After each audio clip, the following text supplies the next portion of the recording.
Assalamualaikum warahmatullahi wabarakatuh. Selamat datang di video pembelajaran PKBM Khatulistiwa. Pada kesempatan kali ini, kita akan membahas tentang pelajaran Bahasa Indonesia modul 10 unit 2. Mengapa itu bisa terjadi? Membaca teks eksplanasi.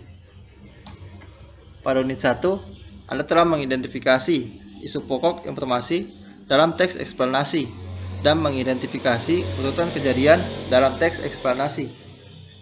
Pada unit 2, Anda akan diajak menganalisis struktur dan ciri kebahasaan yang digunakan dalam teks eksplanasi. Untuk melakukan kegiatan pembelajaran tersebut, bacalah terlebih dahulu teks eksplanasi berikut dengan cermat. Jangan lupa siapkan buku catatan dan buku latihan Anda untuk mencatat struktur yang terdapat dalam teks eksplanasi yang Anda baca. Meringkas teks eksplanasi. Untuk lebih memahami konsep dan kemampuan Anda dalam menganalisis struktur teks eksplanasi, kerjakanlah soal pada tugas pelatihan pada bagian akhir unit 2 ini. Mengidentifikasi istilah teks eksplanasi. Setelah Anda memahami struktur teks eksplanasi, sekarang cobalah perhatikan ciri kebahasaan yang digunakan pada teks dampak pemanasan global berikut. Ciri kebahasaan apa saja yang ada di dalam teks eksplanasi tersebut? Sambil membaca, catatlah pada buku pelatihan Anda. Kemudian bandingkan dengan uraian yang tersaji di bawah ini. Aspek kebahasaan yang terdapat dalam teks eksplanasi tsunami tersebut antara lain sebagai berikut. Istilah ilmiah dan kata serapan.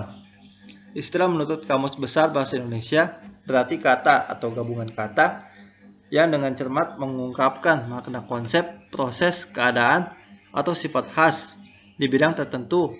Sedangkan kata serapan adalah kata yang dipungut atau diambil dari bahasa asing atau bahasa daerah yang penulisannya disesuaikan dengan kaidah bahasa Indonesia. Perhatikan istilah dalam kalimat berikut. Apa yang menjadi sebab terjadinya global warming sudah sangat sering diperdebatkan oleh komunitas ilmuwan, media, bahkan politisi. Para ilmuwan memprediksi peningkatan tinggi air laut di seluruh dunia karena mencairnya dua lapisan es raksasa di Antartika dan Greenland. Kedua kalimat tersebut terdapat dalam teks eksplanasi dampak pemanasan global. Masing-masing kalimat itu memiliki istilah ilmiah global warming pada bagian kalimat 1 dan kata serapan memprediksi. Istilah dan kata serapan memiliki makna yang berbeda. Konjungsi temporal dan kausal. Cermati konjungsi dalam kalimat berikut. Pada kurun waktu terakhir abad ke-20, penggunaan pupuk kimia dunia untuk pertanian meningkat pesat.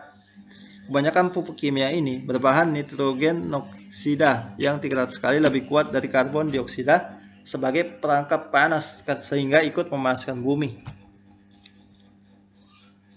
Kalimat tersebut menggunakan konjungsi pada kurun waktu dan sehingga.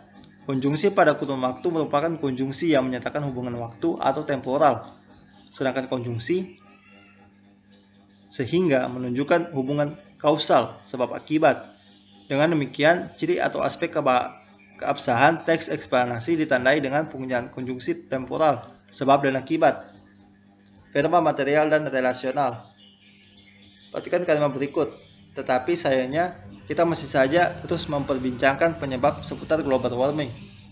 Berdasarkan penelitian yang dipublikasikan di Nature, pada tahun 2050 mendatang, peningkatan suhu dapat menyebabkan terjadinya perpunahan jutaan spesies.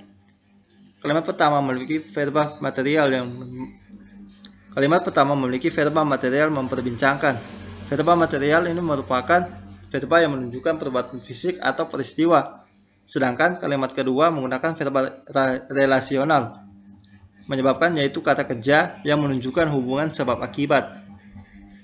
Kalimat aktif dan pasif. Diyakini bahwa miliaran penduduk di seluruh dunia akan mengalami bencana kelaparan karena faktor menurunnya produksi pangan, pertanian akibat kegagalan panen. Didukung oleh bukti yang telah ditemukan oleh para ilmuwan bahwa pemanasan global secara signifikan akan menyebabkan terjadinya kenaikan temperatur udara dan lautan. Kalimat pertama merupakan kalimat aktif. yakni kalimat yang subjeknya S berperan sebagai pelaku dan secara aktif melakukan suatu tindakan yang dimukakan dengan predikat P kepada objek. Kalimat kedua merupakan kalimat pasif yang ditandai oleh predikat yang berawalan di dan ter. Meringkas teks eksplanasi.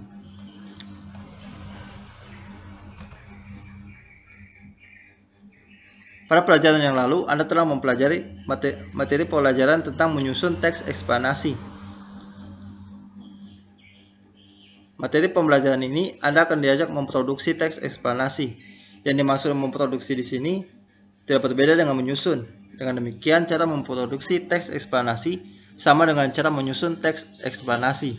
Hanya saja, pembelajaran memproduksi teks eksplanasi harus memperhatikan unsur struktur dan ciri kebahasaannya.